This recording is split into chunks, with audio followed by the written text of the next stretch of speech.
must say the role of a CHRO has been evolving rapidly, Shivangi. When I started my career, it mostly used to be, have you hired, have you trained? And then are people happy? Attrition, go pay some additional increases or do some engagement conversations. Because when I started my career, the role of HR business partnering was just beginning to exist. To now, if you see in almost everything, there is a role that a CHRO is playing along with the business leader. But the expectations also have changed quite a bit, and therefore the challenges that come alongside, right? If you look at the pre-COVID era to immediately after COVID, within a year or so, the role definition of the HR itself changed, transformed.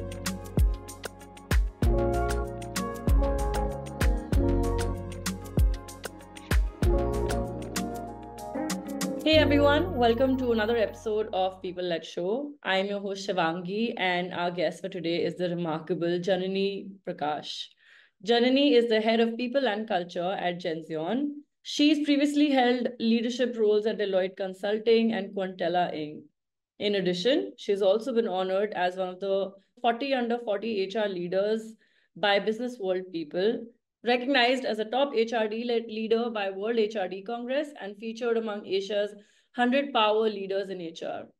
Welcome, Janani. It's such a pleasure having you here today. Thank you, Shivangi. It's great being here. Amazing. So my question to you, the first very question, because I'm curious, and the viewers will know why, but I am so curious to know, what is it that you do beyond your work? I do a lot of things beyond my work. Yeah, I think I have a philosophy of living life, like how you take money and then you don't put it only in a property or only in FD, and you diversify your investment. I diversify my time into some deep pursuits that I have in life. So music has been there with me from childhood. So I'm a vocalist and a veena player, and I'm a weekend teacher even now. I'm a yogi, a certified yoga instructor. I've been practicing for the last 15 years. Very serious and passionate yogi, I must say. Coaching is another area I've embarked into in the last 3 years or so. I do a lot of speaking and writing too. More than anything, I think I'm a mother who, my daughter keeps me engaged quite a bit. I think creative parenting is another thing I really enjoy doing. These are a few of the aspects that I am outside of work. And I also believe that there is a lot more that I need to explore in the enormity of life. Absolutely. I love the point that you started off on, which is basically saying time is money. And Right. how you diversify it is also how you should diversify your funds. It's a great, comparison right there. And also creative parenting. So how old is your daughter, you said? She's 10 years old. She's 10 years old, okay. But what is creative parenting all about? Like that's a very new term. Creative parenting is I am a complete friend to her. I talk to her as if I'm her age group, because I think that relationship is very important, especially for this generation. But I also like to understand what will appeal to that generation. What do they go through? And I talk to them. Because I'm also a music teacher and I am exposed to that age group of kids. I can relate to their difficulties more, and I work along with them, giving them everything to enable and empower them. So they feel that they are making the decision, but I'm giving them the right ingredients. So that way it's like, I want to build them for life, not just for whatever skill they are with me. Both my students and my child. Right. Hearing how you are in your personal life with your daughter, and also, your professional achievements, what I'm getting is that you're a complete people's person and you just know the pulse. Yeah, maybe. But what has been the most interesting people story that you would like to share with us today? I will share about one of the incidents that happened in my professional career. And that really opened my eyes in terms of how you cannot judge a book by its cover. Many years back, was doing well in a particular business group. I was their HR business partner. I was doing well. It was quite complex. And suddenly I was told that I will be moved to another group and I need to take care of that group. And in my view, the size was lesser. It was a stable business. I felt, okay, what's going to be there? But then came series of situations Like the attrition of that group was like 25%, and we had to strategize and really bring it down over next 18 months. The business leader was new. The organization was also going through experiments in terms of moving to ratingless performance management system. So this group was identified as a pilot group for that. And then this business group started doing really well with many of these things happening. And eventually they said they want to double the size. So over next 4 to 5 years, I think I just became a different professional just having worked with that business group. It gave a lot of perspectives to me. And I really thought, okay, you should never judge the opportunity that's coming in front of you. You don't know what's really ahead of it, right? So no judgments, no biases, just drop everything. If something is coming to you, then you're meant to do something great there. So pick it and run. So that's really what I thought I should share. This is the kind of advice that goes out to the younger generation from someone like you, saying that if an opportunity comes your way, don't sleep on it. It could literally change the course of your career. Yeah, sometimes we also take that very myopic view of right now, we don't know what is ahead. Got it, got it. So having seen all of these over so many years, having dealt with one of the most biggest challenges of your careers, what are the challenges of a CHRO or a head of people right now? I must say the role of a CHRO has been evolving rapidly, Shivangi. When I started my career, it mostly used to be, have you hired, have you trained, and then are people happy, attrition, go pay some additional increases, or do some engagement conversations. Because when I started my career, the role of HR business partnering was just beginning to exist. To now, if you see in almost everything, there is a role that a CHRO is playing along with the business leader. The expectations also have changed quite a bit, and therefore the challenges that come alongside, right?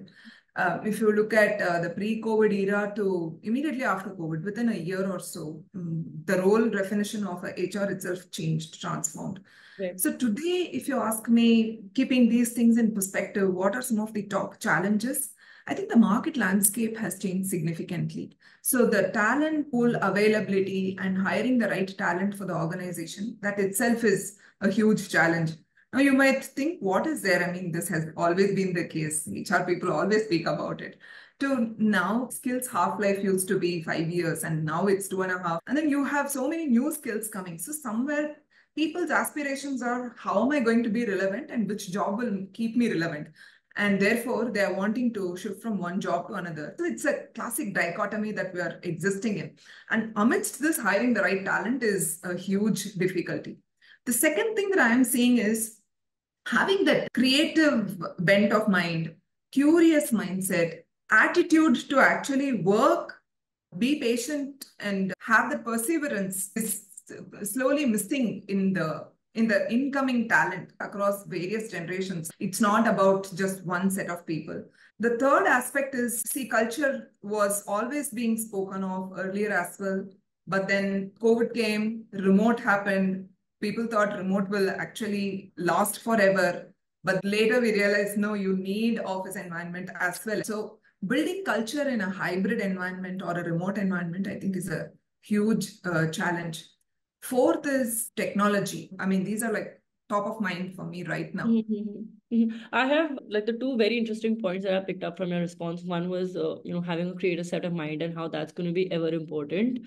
And then the incoming of technology, and both of them being almost, like complementing, conflicting sort of with each other, right? So that kind of brings me to my question, what are your views on, technology and skill? Like, is having a lot of technology going to affect the kind of skills that you hire? There are two sections to it. One, you have too many varieties of technologies that are coming in. And if you're working in a IT services company, and let's say you're still figuring out what your niche is going to be, then you're going to say yes for almost everything. Then you're going to pay a premium to get some of the newest skills. Does it work for your cost arbitrage is a huge question that we need to ask ourselves. And I think as HR leaders, it's important to ask that question to the business leaders as well. Second is, it's easy to be sporadic and just take whatever comes and then do. It's important to pause and then think through as to where is it that our journey is going to be, and then just bring all the dispersed energy into that. If this is sounding abstract, it's like, okay, I'll hire digital engineering also, I'll hire Salesforce also, I'll data also. I mean, I'll hire any XYZ skill also too. I'm going to keep 4 broad buckets. I'm going to hire only in these 4, right? I think that kind of approach will create a niche for the organization as well, because people are looking at, somewhere they're looking at stability, career growth, bringing that newness in experience so that they are also feeling engaged in addition to staying relevant. So all of these also need to be thought through and created in organizations. Therefore, it's very important to take that stance saying, okay, these are going to be my areas and this is where we will play. The third aspect is AI is everywhere and everybody is selling AI. So what is it that every company can think about when it comes to AI, and what is going to be their play is another huge difficulty I'm seeing every company is going through. Like when I talk with my peers of both CHROs or technology leaders, I see that everyone is talking it, but what is going to be their niche? I think everyone is in the struggle of that. And therefore, these are going to pose real challenges, and hiring for these as well, because sometimes you go and get some very good talent and then you don't have the quality of work that they will want, then it's a wasted talent in multiple ways, isn't it? Absolutely. But personally for you, have you seen an impact at your work or in your, in your function that AI has sort of brought along? I think AI is immensely helpful. See, if we need to be able to use it, in the sense it can be your assistant, it can augment your work, it can help you author, it can help you do many things, but you have to be the one in the driver's seat and have it next to you and not let it drive you, right? It's like me planning my day versus my day planning how I spend my time. I think we have to be smart in how we are able to use it. Having said that, personally, I'll tell you, I use several AI tools because I don't work in a large company, and I take up many of such assignments to talk outside. And so I'll build my own decks. I use AI for building decks, for content creation, for thinking through and brainstorming, because see, if you're in a very large setup, you have a rich set of colleagues to sit and talk as well. In smaller setups, you have fewer people, but you want some brain share and conversation. So if you're able to master the art of giving good prompts, then you can definitely use a lot from AI, learn a lot from AI, and work along with AI, right? I think those are what I'm able to think of. And yes, I'm very experimentative in my mindset. So I have tried a couple of tools that can give insights on intelligent onboarding, and will the person definitely join or not? If not, why? Can we do something in the onboarding, pre-onboarding state? We are currently also doing a lot of experiments, because I mean, if you're not, it's like running on a treadmill, right? You're going to just keep running and you're not going to move forward. You're not acting on AI and technology today. So it's important that you are doing everything that's possible. Absolutely. I would say definitely that, you are one of those HR leaders who are actually thinking in the direction of future, which is how AI is going to define the future of HR and other functions, right? The kind of enablement that is unharnessed as of right now that AI can bring along, especially for an employee's productivity, is yet to be explored. And right, like is that a focus for you? Like productivity and efficiency, and I mean it's a focus for everybody. That's not even a question, that's almost like a rhetoric question to ask. But my question is like, what steps do you take to make sure that your people are feeling motivated, are feeling productive, and bring their best selves to work every day? Productivity is a huge topic, Shivangi. A lot of productivity cannot be driven externally. It is intrinsic. And people will have to also watch out their own schedules. How are they spending time? How much are we simply browsing across different apps that we have? How many apps do we even have on phone that are useless, but we are spending our time there and mind share there? I think these are important questions that one should ask themselves, right? Having said that, in our organization, we are flexible in terms of when people work. There are core hours when everyone works together, right? Because you have your team meetings and your availability is definitely needed certain hours. So across the teams, there are core hours where people come together, they work and they solve things together or have meetings, all of that. Otherwise, like if you say I'm a very early morning person, I start my day like 7 a.m. also sometimes. And then in between, I take like 2 hours break so that that is the time I need to take care of some of my domestic chores. So in the night, I will have a couple of calls. So it's left to the individual to design the day so that they are also productive and the circadian rhythm also works, right? Of course, we have a lot of conversations on well-being, on productivity as a topic itself, because it is on everyone's mind. It is a concern area for many people. They don't know how to be productive. Everyone is looking for that magic potion to come from somewhere. So we do help people on some of these. And yes, with respect to performance management as well, we have looked at how we can make goals very smart or OKR-based performance management system, strength-based performance management system. See, all of these, if you see, OKR-based performance management system will help people to look at how you can become very focused with respect to what you need to achieve. And that also drives productivity. Strength-based performance management system is what you like to do, what you're good at doing, and that also improves productivity. So some of these is not straightforward, but you do things and then your outcome automatically happens. It's like you eat right, you exercise, you walk, you drink water, you keep your stress less. All of this will invariably lead to weight loss, right? They say this. So I think it's just doing several things that may seemingly look unrelatable doing right, and then you get your productivity right. So many things that you said, right? And I related to a lot of them, especially something that you said about how one brings their productive self is kind of also on them. It's a very subjective thing. I mean, as human beings, we know what to do. We just don't know where to start and how to be consistent with it, right? Yeah.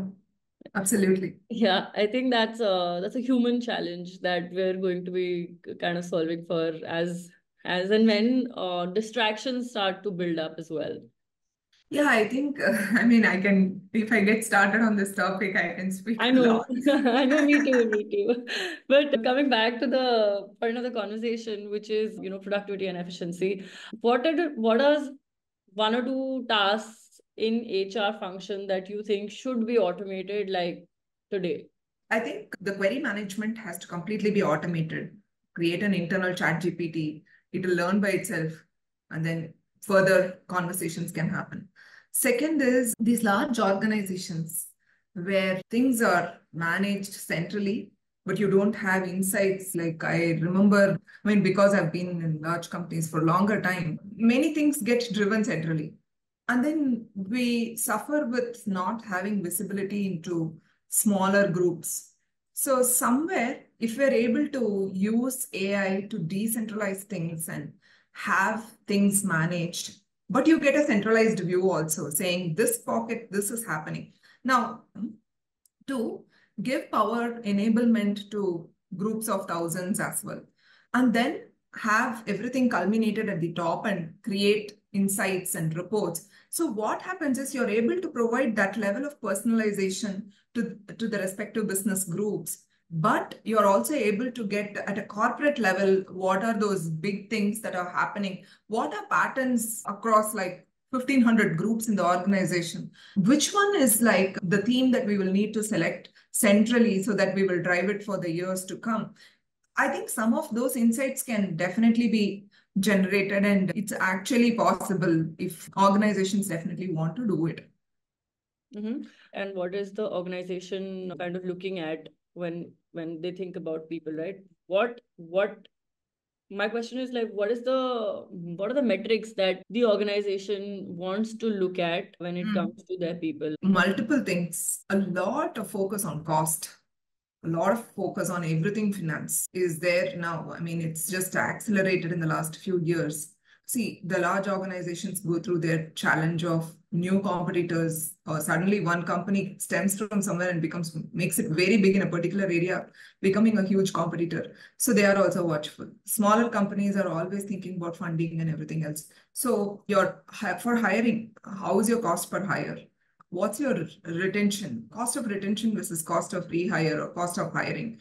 And then how can revenue leakage be prevented by improving your joiners come in faster, right? That's why this early joiners are being looked at in the market. So if you look at it, this is all related to finance and money.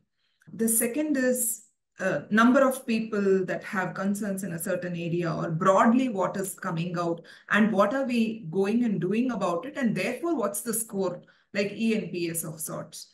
How much are people happy about something versus not happy about something?